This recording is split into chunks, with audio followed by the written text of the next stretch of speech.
Do you occasionally have pain when reaching overhead and feeling like you get a pinch on the front of your shoulder? Well, you may have shoulder impingement. In this video, I'm going to walk you through why this is so common and what you can do to improve it.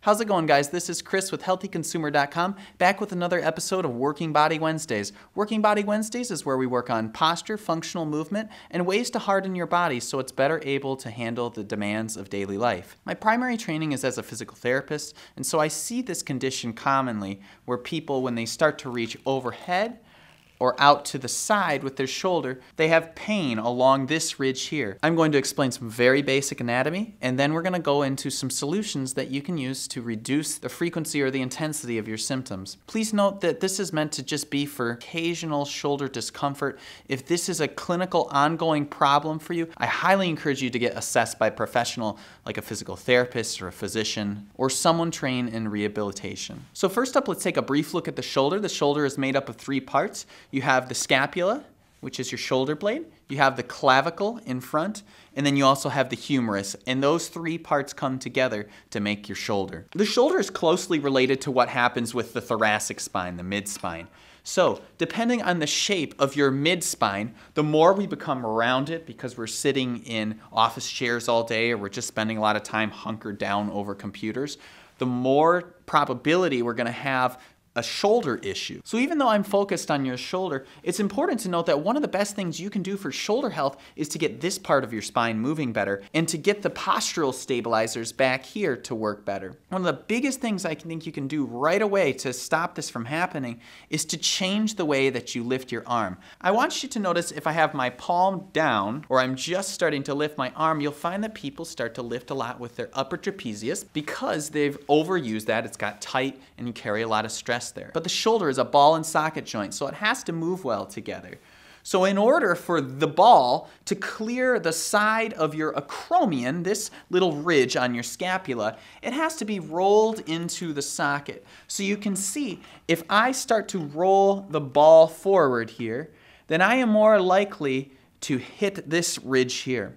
I'm going to hit this side ridge, and people a lot of times they'll have a scope where they'll have this shaved down a little bit, and there's mixed results with that. You know, if you're still irritating the tissue, and you don't move correctly, you're just going to end up with the same kind of thing, like a bone spur. I think the most important thing you can do is stop irritating the tissue in the first place. Make sure that when you are sitting, you're not letting the shoulders drop forward. Notice how the shoulder blade rolls forward, the humerus rolls forward too. Now that doesn't mean that you should sit there and pull your shoulders back, because I do that. Notice that I'm still hunched forward in the spine. I need to elongate through the spine, and then I need to roll the ball of the shoulder back into the socket. So it looks like this. I'm here, and then using the muscles on the back of my shoulder, I'm going to set the shoulder down. A lot of times you'll hear people tell you to pull back as hard as you can. It's not going to do it, and you're just going to end up with spasms in your rhomboids in the middle trapezius in your back here. So don't do that. It doesn't have to be this really aggressive thing. Just get the shoulder to roll and set in the socket, and then it's cleared a lot easier for movement. So I encourage you to work on this positioning.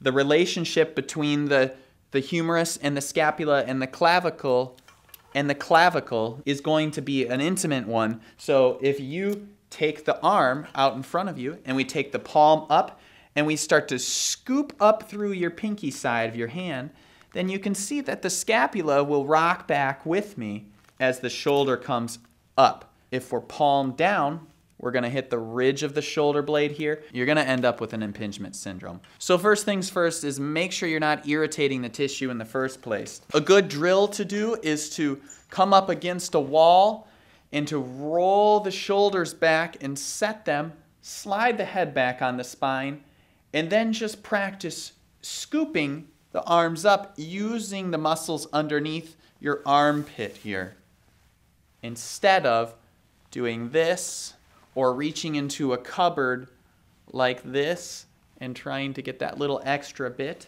Practice rocking from your body and reaching up, coming back down. After you're not irritating the tissues so much, it's important to assess whether or not the tissues in the front of your chest are tight, like your pectoralis major, your pectoralis minor.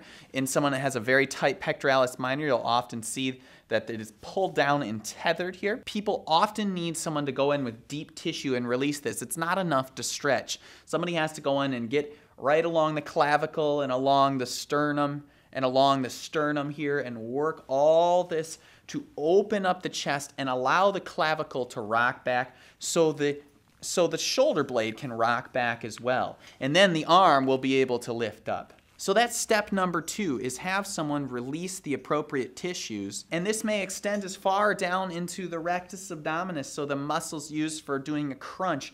If this is really tethered down, then you'll be here, and that will pull everything forward. So make sure that someone is looking at the whole chain. So when you're working on your computer, these things are going to apply all the time.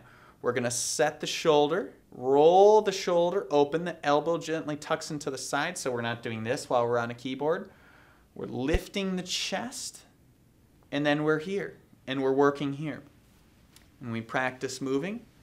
We're letting the shoulder blade roll out from underneath the armpit, and then we come back down.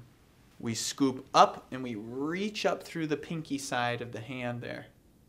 And then we set back down. After you've worked through a lot of short muscles in the front, then it's important to start to stabilize some of the muscles in the back. And to completely solve this is beyond the scope of this video, but I wanted to give you a couple things that you can do to get started. As I said, it's important to get the mid-spine moving. So when we're here, you can practice an articulating bridge, where you rock the pelvis back and you peel each segment of the spine away. You allow the shoulders to open, and then you slide the pelvis to the left and to the right as you work your way down your spine.